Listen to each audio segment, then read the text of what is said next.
मुंडे शहा भेटी मागचं राज काय? मंत्रीपद की भाजप प्रवेशाचे वेळ?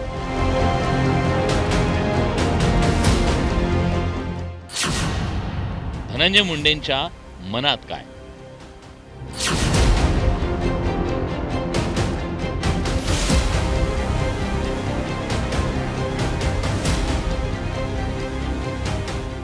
अजित पवारांच्या राष्ट्रवादीचे माजी मंत्री धनंजय मुंडे अचानक दिल्लीत धडकले आणि त्यांनी केंद्रीय गृहमंत्री अमित शहांची भेट घेतली.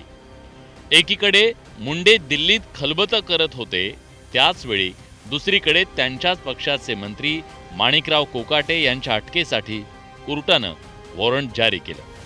त्यामुळे धनंजय मुंडेंच्या दिल्ली वारीला वेगळं राजकीय महत्त्व प्राप्त झालं. तसंच अनेक राजकीय तर्कवितर्क लावले जात आहेत.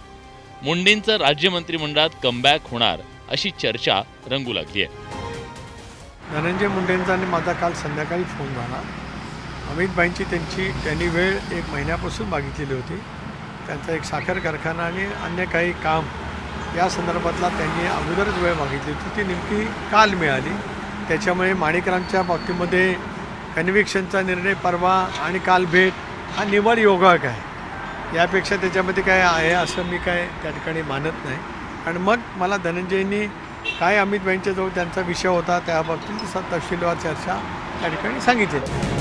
धनंजय मुंडेंना काही महिन्यांपूर्वी राज्य मंत्रिमंडळातून पायउतार व्हावं लागलं होतं.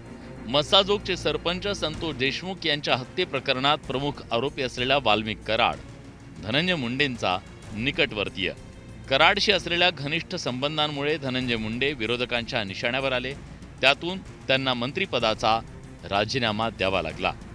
आता माणिकराव कोकाटे अडचणीत सापडल्यानं धनंजय मुंडे पुन्हा मंत्री होणार अशी चर्चा सुरू झाली आहे.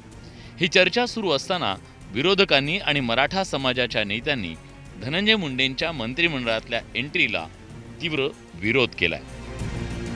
ज्या अमित भाईंकडे आम्ही अधिकाराने न्याय मागायला गेलो संतोष देशमुखांसाठी, त्याच अमित भाईंनी आज जी वेळ धनंजय मुंडेंना दिली ती का दिली असावी असं मनात खूप अस्वस्थ आणि दुःख आहे. हा एक भाग झाला. आणि दुसरा भाग, धनंजय मुंडे असं म्हणाले की मी कामासाठी त्यांना भेटलो.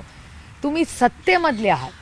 सत्तेमधला आमदाराचं काम जर होत नसेल राज्यामध्ये तर हे चिंताजनक नाही आहे. तुम्ही तुमचं कर्तव्य केले, आता आमची बारी आहे. आम्ही आता ही लढाई महादेव मुंडेंना न्याय मिळालाच पाहिजे आणि संतोष भाऊंनाही न्याय मिळालाच पाहिजे. त्याच्यासाठी कितीही किंमत मोजावी लागली तर आम्ही या दोन्ही कुटुंबांना न्याय मिळाल्याशिवाय स्वस्थ बसणार नाही. संतोष देशमुख आणि त्याच्यामध्ये मुंडे यांचं समर्थन असलेल्या मुंडांच्या टोळ्या सहभागी होत्या.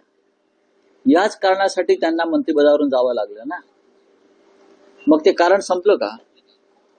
अजूनही वाल्मिक कराड जेलमध्ये आहे. अजूनही खटला संपलेला नाही. अशा वेळेला ज्यांच्यावरती गंभीर स्वरूपाचे आरोप आणि गुन्हे होते अशांना परत मंत्रिमंडळात घेण्याचं पाप फडणवीस करतील असं मला वाटत नाही. विरोधक आणि मराठा संघटनांच्या प्रमुख विरोधामुळे धनंजय मुंडेंच्या मंत्रिमंडळातल्या कमबॅकची वाट खडतर बनली आहे. या पार्श्वभूमीवर धनंजय मुंडेंनी भाजप प्रवेशासाठी तर अमित शहांची भेट घेतली नाही ना, अशी ही चर्चा सुरू झाली आहे. विशेष म्हणजे करुणा मुंडेंनी या संदर्भात मोठा दावा केला.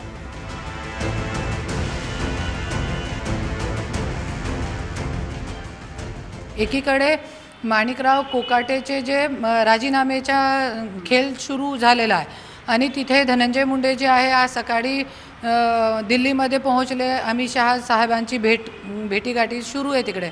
तो BJP जे ड्रायक्लीन मशीन आहे त्याच्यामध्ये जाऊन त्यांना असं वाटते की बहुतेक BJPमध्ये पण जाण्याचा धनंजय मुंडे प्रयत्न करत आहे. धनंजय मुंडे आले ते नंतर मला त्यांनी फोन केला की मी आज दिल्लीला आलेलो आहो, काय दुसऱ्या कामानिमित्त मी वेळ मागितली होती. कारण ते जुने अमितभाईचे पर्सनली त्यांचे कॉन्टॅक्ट होते, कारण अनेक वर्ष ते BJPमध्येही होते ना. तर त्याच्या काही वेगळा अर्थ लावायचा नाही. मग मला फोन कशासाठी केला असता. आणि शेवटी मंत्री करायचे असेल तर राष्ट्रवादी काँग्रेस पक्षानेच करायचं आहे. धनंजय मुंडे मॉरली त्यांनी राजीनामा दिलेला आहे. त्याच्या काही आज भेटीचा आणि उद्याच्या मंत्रिमंडळामध्ये समावेशाचा काही संबंध नाही. धनंजय मुंडे मूळचे भाजपचेच, मात्र कौटुंबिक वादानंतर त्यांनी भाजपची साथ सोडत राष्ट्रवादीत प्रवेश केला. पण गेल्या काही दिवसात पंकजा मुंडेंसोबतचं त्यांचं राजकीय वैर संपलं.